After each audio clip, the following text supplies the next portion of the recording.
Negotiations with Iran broke down this weekend. Vice President J.D. Vance and the U.S. delegation were unable to get an agreement from the leadership from Iran to stop with their nuclear ambitions. And we left Islamabad, Pakistan, and that's really the big news that we have from this weekend that's going to lead into this week and will impact the markets.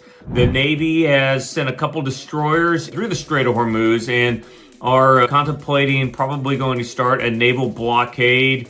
So that will also probably impact oil prices. And then also that a lot of ships are actually now heading towards Texas to go get fuel because we got plenty of fuel here. And these are the things that are going to impact the market this week. There is not a lot of economic news otherwise, so we'll break that down real quick for you.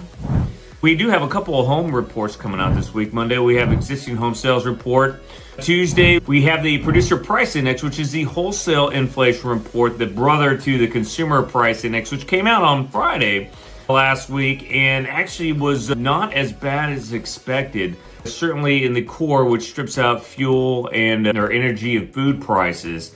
And those are the big things coming out on Tuesday. Wednesday, we have National Association of Home Builders Housing Market Index. Not really sure what that one's going to read. Probably maybe a little lower in the sentiment for the home builders based on fuel prices going up because that impacts home builders as well.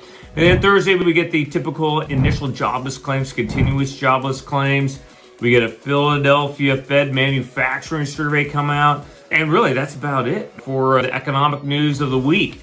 Let's take a look at VA rates and where we are as we start the week. Really, as we start the week, we're pretty much where we were last week. Conventional between 6.4%, 6.5%. And then VA just under 6%, right around 5.93%. There's possibility that rates go lower. We'll see. A lot of it depends on where fuel prices are. When you look at in totality, you look at this chart, interest rates are pretty much where they were at in November of this past year, right around Thanksgiving. We had a really good trajectory downward.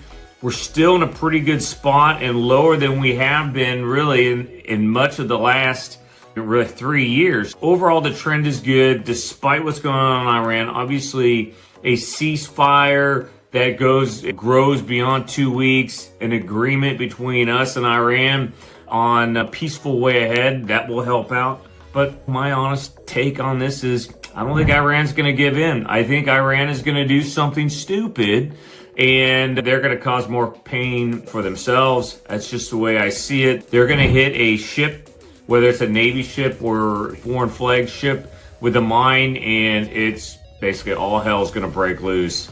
Again, the Middle East, once again, is a hornet's nest. It will not take much for the United States to go in and start just basically methodically picking off power plant and various parts of the infrastructure and leadership within Iran. That's the easy answer, and hopefully we won't see that. Hopefully cooler heads will prevail, but we just haven't seen it yet.